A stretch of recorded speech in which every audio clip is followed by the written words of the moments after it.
যদি কোনো সংকট সৃষ্টি হয় সেই জায়গা থেকে বিরোধী দল কতটুকু আসলে সরকারকে সহযোগিতা করতে প্রস্তুত আমি একটু শুনি, এবং সেক্ষেত্রে আপনাদের প্রস্তাবনা কি হবে এই ধরনের কোনো সংকট উত্তরণের ক্ষেত্রে? আমরা তো অতীতে যে চর্চা দেখেছি যে কোনো কিছু হলেই সরকারকে দোষারোপ করা, সেটা থেকে বের হয়ে আসবে কিনা জামাত ইসলাম? আমি ডক্টর হেলাল উদ্দিন আপনার মন্তব্য শুনতে চাইছি।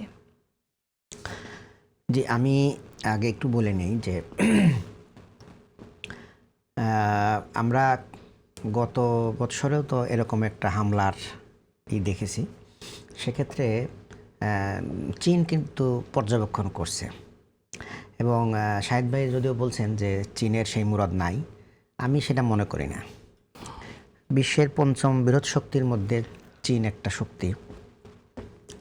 তো আমার মনে হয় যে হরমুজ প্রণালীর জন্য তার প্রয়োজন আছে, এবং আশা করি যে সে সক্রিয় থাকবে, এবং তারা একটু সময় নেয়, তাৎক্ষণিক নেয় না, এক সপ্তাহ 2 সপ্তাহ টাইম নেয়।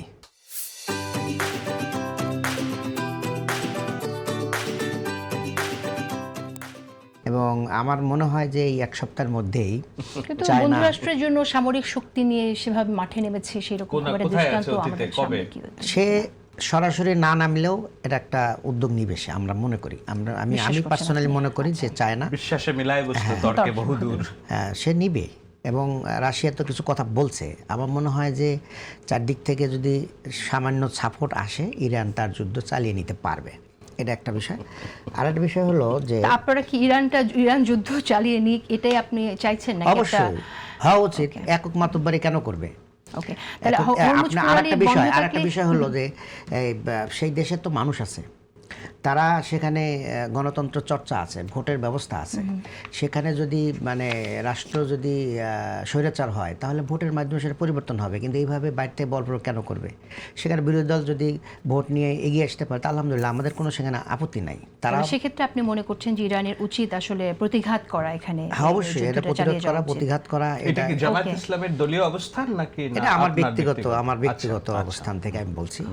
আর জামাতের দলীয় অবস্থান তো বলছে যে আমরা গোটা মুসলিম বিশ্বকে বলবো যে এই সংঘাত যেন বন্ধ হয়ে যায়, সবাই উদ্যোগ নেন, কাছাকাছি চলে আসেন, এসে এটার একটা সুরাহা করেন। এটা আমরা মুসলিম বিশ্বের প্রতি আমাদের দলের পক্ষ থেকে আহ্বান জানানো হয়েছে। আর আমি ব্যক্তিগত মনে করি যে এটার একটা প্রতিবাদ হওয়া দরকার, যতদূর সামর্থ্য আছে তারা সেটা করবে, এবং তার বন্ধু যারা আছে, বন্ধু রাষ্ট্র, তাদের সহযোগিতা নিয়ে এটা করবে। আর হরমুজ প্রণালী আসলে বন্ধ হলে কারোর কল্যাণ হবে না। এই যে ওখানে প্রায় 20% বিশ্বের 20% তেল ওই জায়গায় দিয়ে আসে, এটা সবার জন্যই দরকার হবে। তো এই জন্য আমি এটা মনে করি। আর একটা বিষয় যেটা আপনি বলছেন যে তাহলে আপনি নিজেই চাইছেন যে প্রতিঘাত করুক, এবং এই পদ্ধতিতে প্রতিঘাত করুক। হরমুজ প্রণালী বন্ধ করেছে, এটা নিশ্চয়ই নিন্দনীয়। আমি কথাটা যখন বলছি অ্যাট দ্য সেম টাইম আমি এটা রিপিট করছি, যেটা নিন্দনীয়, এটা কোনোভাবেই অ্যাকসেপ্টেবল না যে আরেকটি দেশে সেই দেশের শাসককে এসে এভাবে, এবং সাবেক প্রেসিডেন্ট সহ অন্যান্য মানুষ, নিরীহ মানুষ, অনেক মানুষকে যেভাবে নিহত করা হয়েছে, এটা অত্যন্ত নিন্দনীয়। তারপরও আপনি যেভাবে বলছেন যে হরমুজ প্রণালী বন্ধ থাকুক এবং প্রতিঘাত করুক, এই সংঘর্ষটা হোক, চলমান থাকুক, কারণ এটা হচ্ছে প্রতিবাদ করা উচিত, সেটা আবার আপনি একইভাবে বলছেন হরমুজ প্রণালী বন্ধ হলে এটা খুব ক্ষতি হবে, কারণ 20% আমাদের অয়েল সাপ্লাই এই হরমুজ প্রণালীর মধ্য দিয়ে আসে সারা বিশ্বের। তো কন্ট্রাডিক্ট করছেন আপনার কথাটা? না, কন্ট্রাডিক্ট হবে কেন? আমি বলছি যে তারা এইভাবে অগণতান্ত্রিক এবং অসাংবিধানিকভাবে একটা রাষ্ট্র সার্বভৌম রাষ্ট্রের উপর হামলা করবে, আর সে চুপচাপ বসে থাকবে? সে কি তার যতক্ষণ তার শক্তি আছে সে লড়াই করবে, তার বন্ধুদের সাথে নিয়ে চাবে।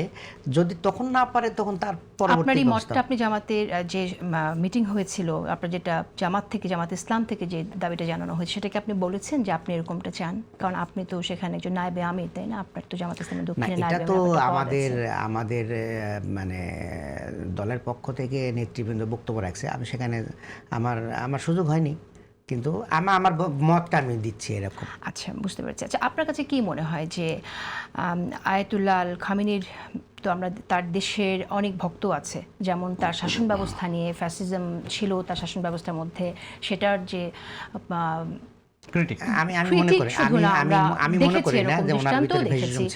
আবার তার ভক্ত আছে। বাংলাদেশে তার কতটুকু প্রভাব আছে আপনার মনে হয় তরুণদের মধ্যে?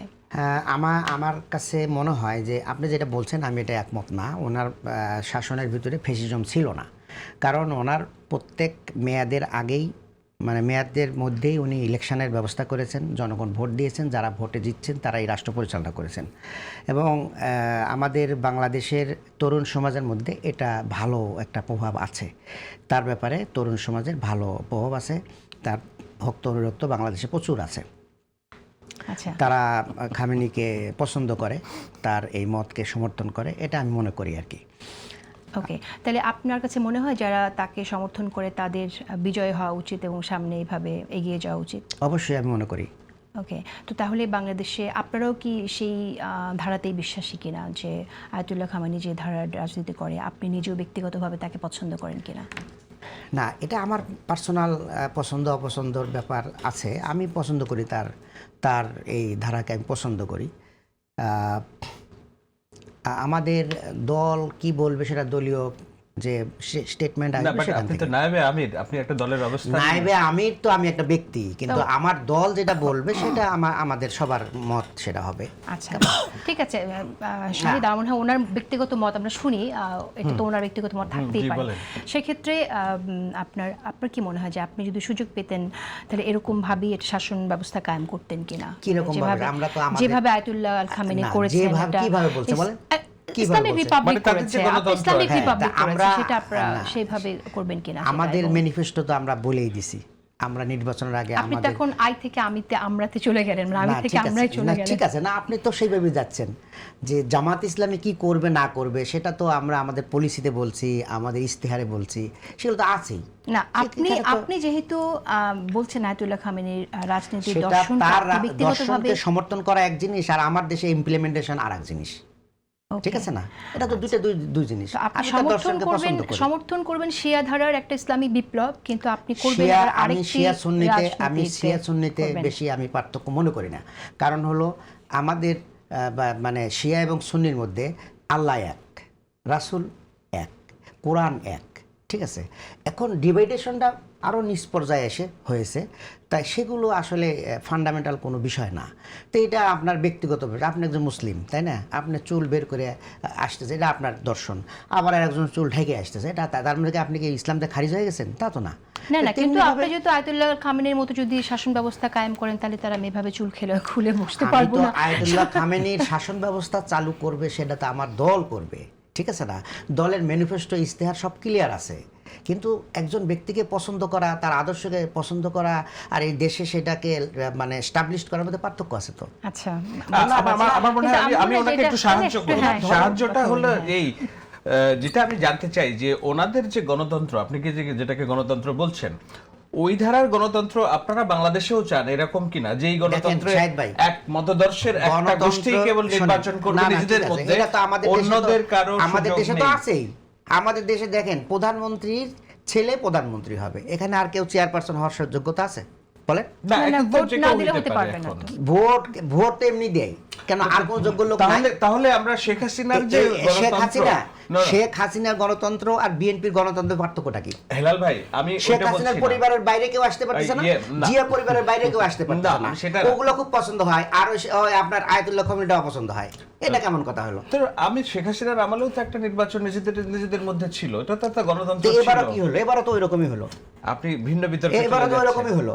আপনি মনে করেন রাত 10টা পর্যন্ত একজন রেজাল্ট আসতেছে, হঠাৎ করে 2 ঘন্টা নাই, এরপরে দেখা যাচ্ছে চেঞ্জ হয়ে যাচ্ছে।